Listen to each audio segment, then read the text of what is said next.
लो dear future pharmacist, उम्मीद है आप सब एकदम अच्छे होंगे। मिलते हैं हमारी आज की नई वीडियो में स्टूडेंट्स। आज की हमारी video pharmaceutical organic chemistry second subject code जिसका है BP 301T, जिसमें हम 2021-22 सेक्शन ए पार्ट सॉल्व करेंगे। स्टूडेंट, जैसा कि आप सब जानते हैं कि सेक्शन ए जो है 20 मार्क्स का होता है और having 10 question means 2 marks each. So ये हमारा पेपर है और हमें ये सॉल्व करना है। So let's move toward the paper. Students, हमारा पहला क्वेश्चन है give the structure and uses of saccharin. पहला क्वेश्चन हमारा है structure and uses of saccharin. तो देखिए सैक्रीन का स्ट्रक्चर और उसके यूजेस कैसे लिखेंगे हम। सबसे पहले ये बेंजीन रिंग बनाएंगे, 5 कार्बन की ये रिंग इस तरह से बनाएंगे और सल्फर यहाँ पे लगाएंगे इस पोजीशन पे, और यहाँ पे एक अमोनियम ग्रुप लगाएंगे, यहाँ पे ऑक्सीजन या कीटोन ग्रुप कह लो ये लगा देंगे। ठीक है, ये हमारा आर्टिफिशियल स्वीटनर होता है। एक बेंजीन रंग लगी होगी और एक हमारी लगी होगी आइसोथायाजोल। आइसोथाया का मतलब सल्फर और अमोनिया, जहाँ पे इस तरह से NH लगा हो वहाँ पे एजा लगा देंगे। ठीक है, तो इसका जो हमारा IUPAC नेम होता है वो हमारा होता है 1,2 बेंजो आइसोथायाजोल। ठीक है, ये हमारा इसका IUPAC नेम होता है 1,2 बेंज आइसोथायाजोल। ठीक है, ये आर्टिफिशियल स्वीटनर होता है। इसकी कोई जो यूजेस की बात करें तो इसका कोई न्यूट्रिशनल वैल्यू नहीं होती है, यानी कोई भी न्यूट्रिशन प्रेजेंट नहीं होते हैं। बहुत अच्छा यूज़फुल होता है हमारे डायबिटिक पेशेंट्स में। तो और दूसरा जो यूज़ है हमारा, ये sweeten the products such as drinks, medicine, toothpaste, इन सबको जो है स्वीटन करने की आर्टिफिशियल स्वीटनर होता है। कोई न्यूट्रिशनल वैल्यू नहीं होती लेकिन स्वीटनिंग जो है प्रोवाइड कर सकता है, इसलिए ये हमारा यूज़ किया जाता है ड्रिंक्स में, जो सॉफ्ट ड्रिंक्स होती हैं, मेडिसिन में, टूथपेस्ट में। ठीक है ना। ओके, अगला हमारा क्वेश्चन है give molecular orbital picture of benzene. Benzene का मॉलिक्यूलर ऑर्बिटल पिक्चर जो है देना है। सबसे पहले हम जानते हैं कि हमारा जो बेंजीन होता है वो एक एरोमेटिक स्ट्रक्चर होता है। ठीक है, ऑल्टरनेट डबल बॉन्ड प्रेजेंट होते हैं और इसमें हमारा रेजोनेंस प्रेजेंट हो, जहाँ पे ऑल्टरनेट डबल बॉन्ड या lone pair, double bond, single lone pair, इस तरह से अगर प्रेजेंट होता है ऑल्टरनेट पोजीशन पर तो वो हमारा एरोमेटिक बोलते हैं उसको। ठीक है, यानी कि रेजोनेंस उसमें प्रेजेंट होता है। इसकी बात करें, सबसे पहले हम इसकी बात करेंगे कि इसमें जो है बॉन्ड एंगल जो होता है 120, कार्बन और कार्बन के जो बॉन्ड एंगल होता है वो 120 डिग्री होता है हर जगह। ठीक है, हर कार्बन के पास में एक एक हाइड्रोजन प्रेजेंट होता है, हर कार्बन के पास एक एक हाइड्रोजन प्रेजेंट है। ठीक है, और ये sp2 हाइब्रिडाइज्ड है, sp2 हाइब्रिडाइज्ड है। देखिए इस तरह से sp2 हाइब्रिडाइजेशन हमें हर जगह दिखाना है। और जो हाइड्रोजन जो लगा होगा कार्बन के साथ में, एक sp2 ऑर्बिटल के साथ में जो हाइड्रोजन लगा होगा वो s होगा, 1s, यानी कि एक s ऑर्बिटल होगी उसमें। ठीक है, तो इसके पास s ऑर्बिटल है और ये sp2, हर जगह sp2 लगा देंगे। अब जो ये ऑर्बिटल जो sp2 ऑर्बिटल है उसके बीच उसका जो है बॉन्ड वो हमारा सिग्मा बॉन्ड कहलाएगा। ठीक है, और यहाँ पे 1s और sp2 जो ऑर्बिटल होती है वहाँ पर भी हम सिग्मा बॉन्ड लगा देंगे। ठीक है, हम जानते हैं कि जो है इसमें 3 पाई बॉन्ड जो है प्रेजेंट होते हैं और 12 सिग्मा बॉन्ड प्रेजेंट होते हैं। हर कार्बन के साथ में हर एक कार्बन के साथ में एक एक हाइड्रोजन है, तो 6 हाइड्रोजन। अगर कार्बन और हाइड्रोजन की बात करें, कार्बन और हाइड्रोजन की बात करें तो 6 सिग्मा बॉन्ड प्रेजेंट है, और कार्बन कार्बन की बात करें तो हमें 6 सिग्मा बॉन्ड प्रेजेंट होंगे। ठीक है, तो 6 सिग्मा बॉन्ड और कार्बन हाइड्रोजन के बीच में होंगे और कार्बन कार्बन के बीच में 6 सिग्मा बॉन्ड होंगे, यानी कि टोटल सिग्मा बॉन्ड कितने हो गए 12। sp2s यानी कि हाइड्रोजन, और अगर हम बात करें कार्बन और हाइड्रोजन के बीच की बॉन्ड की बात करें, कार्बन और हाइड्रोजन बॉन्ड के बीच की बात करें तो हमारा सिग्मा बॉन्ड प्रेजेंट होता है। और कार्बन कार्बन जो है कार्बन कार्बन की बात करें तो हमारा sp2 हाइब्रिडाइजेशन होता है और सिंगल बॉन्ड प्रेजेंट होता है, यानी कि सिग्मा बॉन्ड प्रेजेंट होता है। ठीक है, नेक्स्ट अब हम बात करेंगे इसके जो ऑल्टरनेट डबल बॉन्ड जो unhybridised alternate double bond present होते हैं, unhybridised alternate double bond present होते हैं और डीलोकलाइज्ड भी होते हैं। ये डीलोकलाइज का मतलब ऑल्टरनेट प्रेजेंट होते हैं, डीलोकलाइज पाई बॉन्ड प्रेजेंट होते हैं इसमें।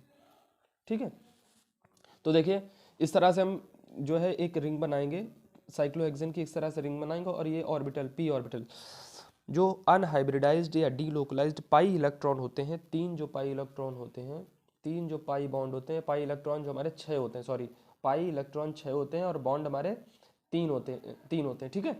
तो इस हर कार्बन पर p ऑर्बिटल हमारी प्रेजेंट होती है, हर कार्बन पर p ऑर्बिटल प्रेजेंट होती है रिगार्डिंग पाई बॉन्ड। तो p ऑर्बिटल हमें शो कर देनी सब में। फिर इसके बाद हमें डबल बॉन्ड शो करना है, तो हमें इस तरह से p ऑर्बिटल के पास जो है क्लाउड बना देना है, ठीक है।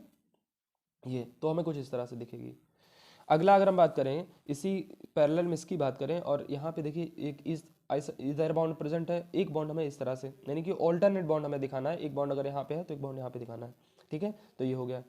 अब अगर इसके हम क्लाउड स्ट्रक्चर की बात करें, अगर हम इसके क्लाउड स्ट्रक्चर की बात करें तो कुछ इस तरह से होगा। देखिए ये इस तरह से p ऑर्बिटल प्रेजेंट है, ठीक, इस तरह से p ऑर्बिटल प्रेजेंट है। क्लाउड स्ट्रक्चर अगर हम बात करेंगे तो हमारा एक यहाँ पे प्रेजेंट होगा, ठीक, इस तरह से। ये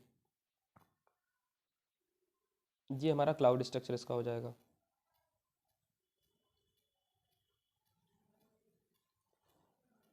ठीक है। तो ये हमारा जो हो गया, जो बेंजीन है, बेंजीन की ऑर्बिटल पिक्चर, ठीक है। अगला क्वेश्चन हम बात करेंगे, explain saponification value. Saponification value क्या होती है? सपोनिफिकेशन वैल्यू एक जो है it is defined as the number of milligram of KOH required to completely saponified 1 gram of fat oil. 1 gram fat और ऑयल को कंप्लीटली सपोनिफाइड करने में कितना KOH, कितना मिलीग्राम ऑफ KOH हमें रिक्वायर्ड होता है, उसको हम सपोनिफिकेशन वैल्यू बोलते हैं। उसका फॉर्मूला है 28.05 B - A upon W। W is weight और A ml ऑफ 0.5 नॉर्मल, जो HCl ले रहे हैं, टाइट्रेशन में यूज़ कर रहे हैं, ब्लैंक टाइट्रेशन में HCl यूज़ करेंगे। टाइट्रेशन जो टाइट्रेशन हम यूज़ करते हैं उसमें HCl यूज़ करेंगे, और ब्लैंक टाइट्रेशन उसमें भी हम HCl यूज़ करेंगे, ठीक है। नेक्स्ट हमारा क्वेश्चन है, give stability order of cycloalkene. Cycloalkene का स्टेबिलिटी ऑर्डर देना है हमको। तो साइक्लो एल्केन हम जानते हैं, साइक्लो एल्केन हम जानते हैं, अगर साइक्लो एल्केन की बात करें तो 3 कार्बन इस तरह से हमने ले लिया, मान लीजिए साइक्लिक स्ट्रक्चर है और ये एल्केन भी है। एल्केन इन द सेंस कि ये प्रोपेन है और ये साइक्लिक स्ट्रक्चर यानी कि साइक्लोप्रोपेन है, ठीक। ये हमारे साइक्लो एल्केन्स होते हैं जो क्लोज्ड रिंग बनाते हैं, क्लोज्ड फॉर्मेशन बनाते हैं, और अनसैचुरेटेड बॉन्ड होता है जिसमें, यानी कि सिंगल बॉन्ड जिसमें होता है, उसको हम साइक्लोप्रोपेन बोलते हैं, ठीक है। तो साइक्लोप्रोपेन हमें इसका देना है stability order. Stability order cyclopentane, cyclobutane, cyclopropane जो है इस तरह से अरेंजिंग असेंडिंग ऑर्डर में हमारा स्टेबिलिटी ऑर्डर होता है, ठीक है। देखिए साइक्लोपेंटेन का सबसे ज़्यादा होता है, अच्छा स्टेबिलिटी ऑर्डर होता है, क्योंकि इसका जो स्ट्रेन है, टॉर्जिशनल स्ट्रेन या कोई नॉर्मल स्ट्रेन जो हमारा होता है बॉन्ड के बीच में, इन बॉन्ड के बीच में जो स्ट्रेन होता है उसको कैलकुलेट करने के बाद हमारा ये जो है स्टेबिलिटी निकलती है। जितनी कम स्ट्रेन होगा उतना अच्छा जो है हमारा स्टेबल होगा, उतना अच्छा कंपाउंड स्टेबल होगा, ठीक है। तो साइक्लोपेंटेन, साइक्लोब्यूटेन। हायर ऑर्डर में अगर हम जाएंगे तो साइक्लोहेक्सेन, साइक्लोहेप्टेन, इस तरह से, वो भी साइक्लोहेक्सेन और ज़्यादा अच्छा स्टेबिलिटी देता है। लेकिन साइक्लोहेक्सेन जो है वो हमारा देखिए कुछ इस तरह से होता है, इसका जो बॉन्ड एंगल है, जो हमारा स्ट्रेन है, वो माइनस में चला जाता है, यानी कि बहुत ज़्यादा जो है क्या नाम उसका स्टेबिलिटी बहुत शो करने की वजह से जो स्टेबिलिटी होती है वो ज़्यादा अच्छी होती है, पर जो बॉन्ड एंगल है वो स्ट्रेन बहुत ज़्यादा होता है। बहुत ज़्यादा स्ट्रेन होने की वजह से ये हमारा कुछ इस तरह से बोट फॉर्म जो है, बोट या चेयर फॉर्म जो है इस तरह से बोट या चेयर फॉर्मेशन कर लेता है, जिसकी वजह से वो स्टेबल नहीं रह पाता है, ठीक है। तो इस तरह से हमें stability order cyclopentane, cyclobutane, cyclopropane होती है। अगला हमारा क्वेश्चन है, what are the uses of triphenylmethane. Triphenylmethane का मतलब, ट्राई का मतलब 3, फिनाइल का मतलब फिनाइल यानी कि फिनाइल रिंग, बेंजीन के ऊपर एक हाइड्रोजन हटा हुआ, फिनाइल रिंग, और मीथेन, एक मीथेन है, 3 फिनाइल रिंग है, इसको हम ट्राइफिनाइल मीथेन बोलते हैं। डाई में यूज़ किया जाता है, एसिड बेस टाइट्रेशन में इसका यूज़ होता है। नेक्स्ट क्वेश्चन हमारा आता है, mention uses of naphthalene. Naphthalene का यूजेस बताने हैं और उसका स्ट्रक्चर देना। देखिए अगर केवल यूज पूछा गया है 2 मार्क्स में तो आपको स्ट्रक्चर जरूर देना है। स्ट्रक्चर आप अगर दे देते हैं तो इसका मतलब ये समझ में आ जाता है कि आपको कुछ ना कुछ क्वेश्चन में आता है। इस तरह से हमने 2 बेंजीन रिंग बना दी, ऑल्टरनेट 2 बेंजीन रिंग इस तरह से बना दी जोड़ करके, और उसे नेफ्थलीन बोलते हैं। नेफ्थलीन आप जानते हैं हमारे घरों में जो वॉल्स आती है, नेफ्थलीन वॉल्स होती है वाइट कलर की, छोटी छोटी स्मॉल बॉल्स होती हैं, जो वाइट कलर की बॉल्स आती हैं नेफ्थलीन की, उस वही ये नेफ्थलीन है, ठीक है ना। वो हमारा किस में, जैसे कपड़े के बीच में रख देते हैं, कपड़े में जो मॉथ आ जाता है या फैब्रिक पेस्ट जो आ जाते हैं, उसको किल करने में हेल्पफुल होता है हमारा ये नेफ्थलीन, ठीक है। पेस्टिसाइड को मारने में, पेस्टिसाइड को किल करने में हमारा हेल्पफुल होता है। फ्रेग्रेंस देता है, कपड़ों में रख देते हैं तो हमें फ्रेग्रेंस बनी रहती है, कितने दिनों तक कपड़ा रखा रहे और उसमें फ्रेग्रेंस बराबर बनी रहती है, ठीक है। यही यूज़ हमारा नेफ्थलीन का है। कफ सिरप में यूज़ किया, कफ जो है क्योरिंग कफ में क्योर कफ कर जो है इसका यूज़ है। यूरिन इन्फेक्शन में, फीवर में इसमें यूज़ करते हैं। सर्फेक्टेंट में इसको यूज़ करते हैं। सिंथेसिस ऑफ डाइज, इतनी सारी डाइज हैं, 92 डाइज जो है उसमें उसकी सिंथेसिस करने में हम हेल्प लेते हैं इसकी, ठीक है। नेक्स्ट हमारा क्वेश्चन है रिचर्ड मीसेल, सॉरी अगला क्वेश्चन हमारा है डिफाइन साइक्लोएल्केन। साइक्लोएल्केन क्या होता है? साइक्लोएल्केन हमारा सैचुरेटेड, उस क्वेश्चन में हमने अभी ये बोल दिया था अनसैचुरेटेड, सॉरी वहाँ अनसैचुरेटेड नहीं सैचुरेटेड है, ठीक है। जो हमारा स्टेबिलिटी ऑर्डर ऑफ साइक्लोएल्केन हमने बोला था वहाँ पे अनसैचुरेटेड बोल दिया था गलती से, वहाँ पे सैचुरेटेड है, ठीक है, सिंगल बॉन्डेड है। तो साइक्लोएल्केन हमारे सिंगल बॉन्डेड होते हैं, सैचुरेटेड होते हैं, क्लोज चेन होता है उसमें, hydrocarbon which the carbon carbon connected with the covalent bond. Single bonded होता है, क्लोज चेन होता है, ठीक है, और कोवेलेंट बॉन्ड से वो कार्बन कार्बन कोवेलेंट बॉन्ड से जो है अटैच्ड होता है, कनेक्टेड होता है, ठीक है। इसलिए इनको कार्बोसाइक्लिक और होमोसाइक्लिक भी बोलते हैं, ठीक है। और इसका जनरल फॉर्मूला जो है CnH2n होता है, CN की जगह नंबर रख देंगे तो हमारा जो है जनरल फॉर्मूला इसका निकल आएगा।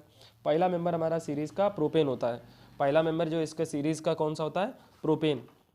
अब इस बात को समझो कि प्रोपेन ही क्यों पहले मेंबर होता है।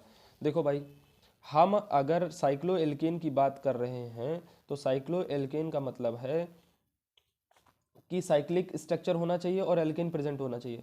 अगर हम बात करें मीथेन की, अगर हम मीथेन की बात करेंगे तो मीथेन हमारा क्या होता है? CH3 या CH4, ठीक है।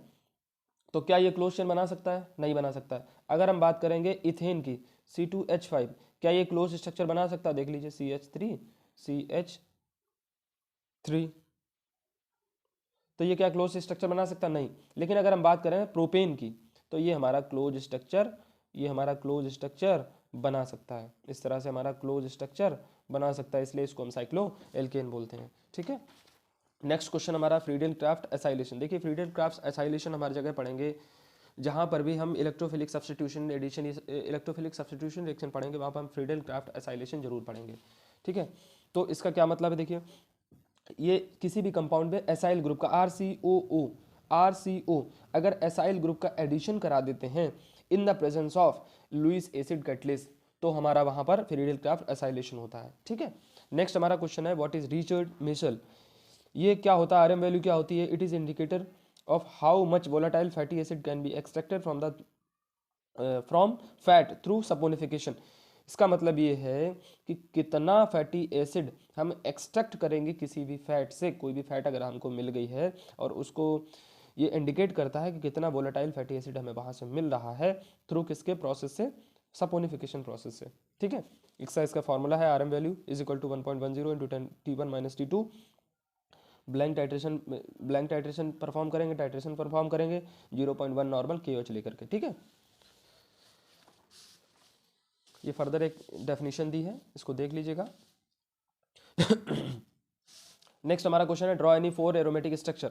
कोई एरोमेटिक स्ट्रक्चर याद कर लिख लीजिए, बेंजीन लिख लीजिए, नेफ्थलीन लिख लीजिए और एक जोड़ देंगे एंथ्रासीन लिख लीजिए, फेनेंथ्रीन ऊपर एक जोड़ देंगे, फेनेंथ्रीन लिख लीजिए, फिनॉल लिख लीजिए, नाइट्रोबेंजीन NO2 लगा दिया तो नाइट्रोबेंजीन है, OH लगा दिया तो फिनॉल है, CH3 लगा दिया तो हमारा टोल्यूइन है, ठीक है। आज के हमारे ये 10 क्वेश्चन आपके सामने रहे। अगर आपको हमारी वीडियो अच्छी लगी हो, हेल्पफुल लगी हो तो प्लीज़ हमारे चैनल को लाइक, शेयर एंड सब्सक्राइब करें and don't forget to press the bell icon for the new upcoming video. Stay tune, keep watching, thank you, जय हिंद।